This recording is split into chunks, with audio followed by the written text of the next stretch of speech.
Assalamualaikum warahmatullahi wabarakatuh.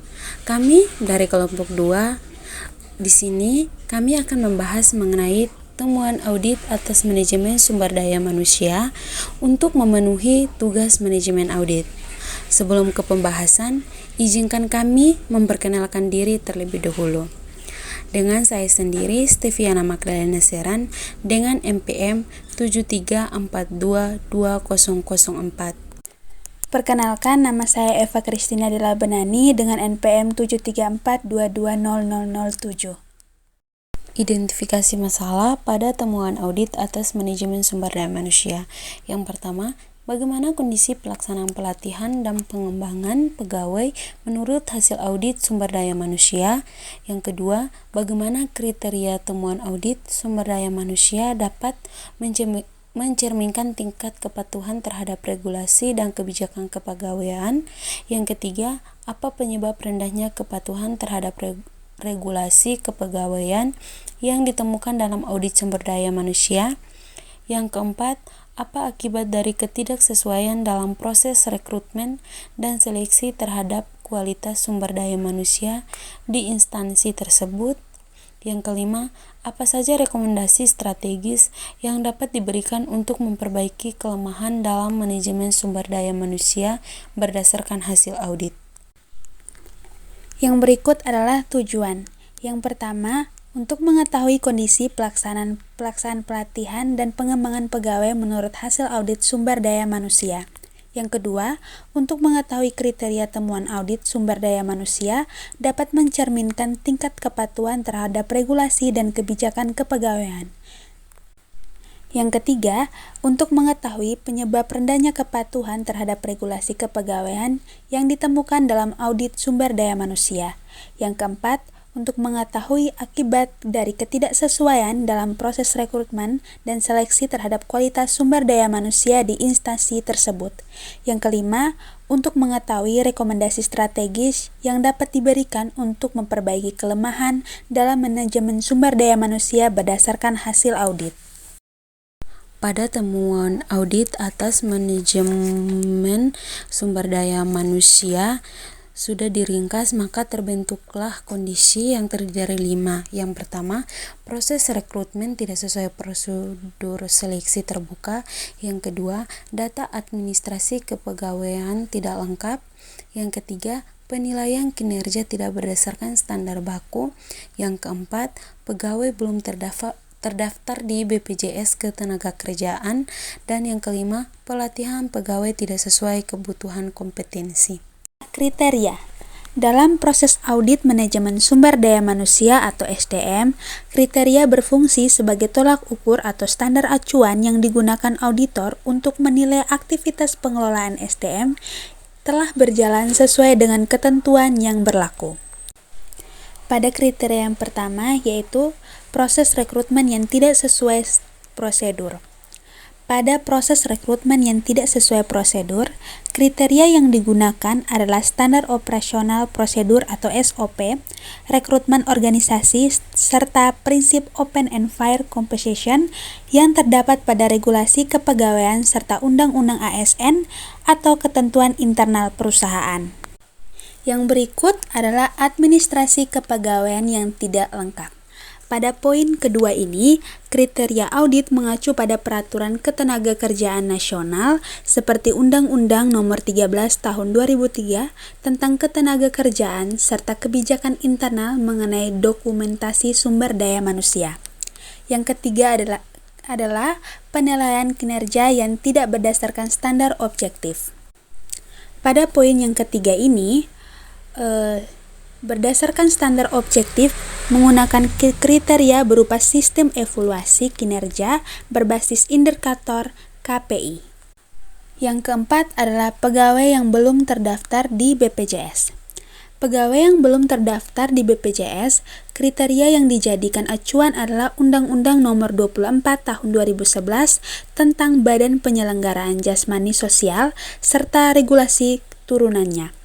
Yang kelima adalah pelatihan pegawai yang tidak sesuai kebutuhan. Pada poin yang kelima ini, kriteria audit berasal dari ketentuan tentang pengembangan kompetensi berbasis kebutuhan seperti yang tercantum dalam Peraturan PAN-RB Nomor 38 Tahun 2017. Dalam audit manajemen, setiap temuan yang diidentifikasi tidak hanya harus dibandingkan dengan standar atau kriteria tertentu, tetapi juga perlu dianalisis secara mendalam atau mengungkapkan penyebab utama dari terjadinya penyimpangan atau ketidaksesuaian tersebut, yaitu yang pertama, penyebab utama dari proses rekrutmen yang tidak sesuai dengan prosedur, yaitu permasalahan ini biasanya terletak pada lemahnya pengawasan internal terhadap pelaksanaan SOP rekrutmen, kurangnya pemahaman tim sumber daya manusia terhadap prosedur yang berlaku, serta adanya praktik informal atau interferensi dari pihak luar dalam pengambilan keputusan rekrutmen. Yang kedua, administrasi kepegawaian yang tidak lengkap. Penyebab utamanya seringkali bersumber dari tidak adanya sistem dokumentasi dan arsip yang baik di bagian kepegawaian. Yang ketiga, penilaian kinerja yang dilakukan tanpa standar objektif biasanya disebabkan oleh belum tersusunnya sistem evaluasi kinerja berbasis indikator yang jelas dan terukur.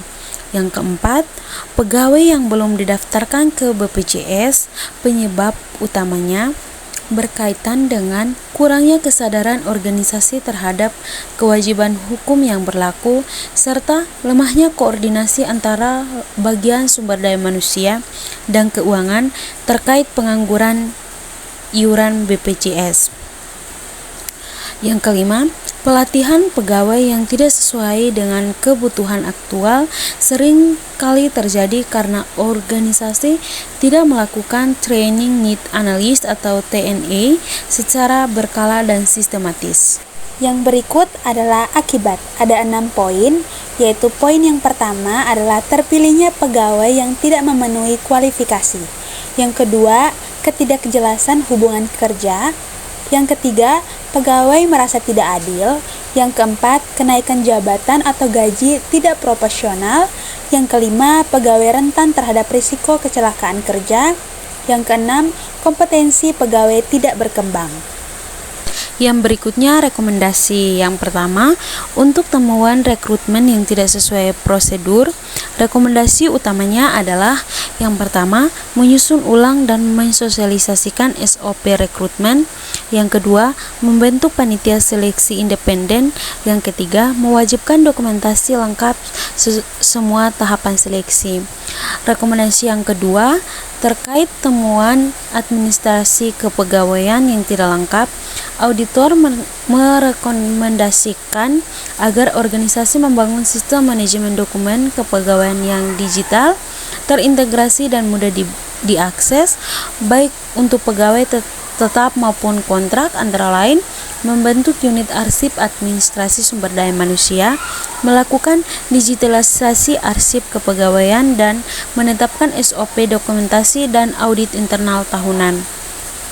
Rekomendasi yang ketiga, untuk temuan penilaian kinerja tanpa standar objektif, rekomendasinya adalah agar organisasi segera membangun sistem evaluasi kinerja berbasis Key Performance Indicator atau KPI yang sesuai dengan fungsi jabatan dan target kerja unit masing-masing.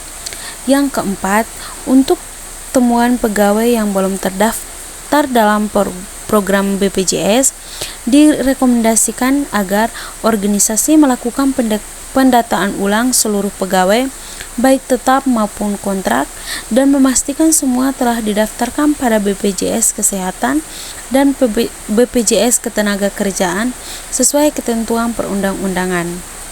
Yang kelima, pada temuan pelatihan yang tidak sesuai dengan kebutuhan, rekomendasinya adalah agar organisasi menyusun rencana pengembangan kompetensi atau RPK berbasis hasil training need analysis atau TNA yang dilakukan secara periodik dan partisipatif. Sekian video penjelasan mengenai temuan audit atas manajemen sumber daya manusia. Semoga video ini menambah wawasan mengenai temuan audit atas manajemen sumber daya manusia. Terima kasih. Wassalamualaikum warahmatullahi wabarakatuh.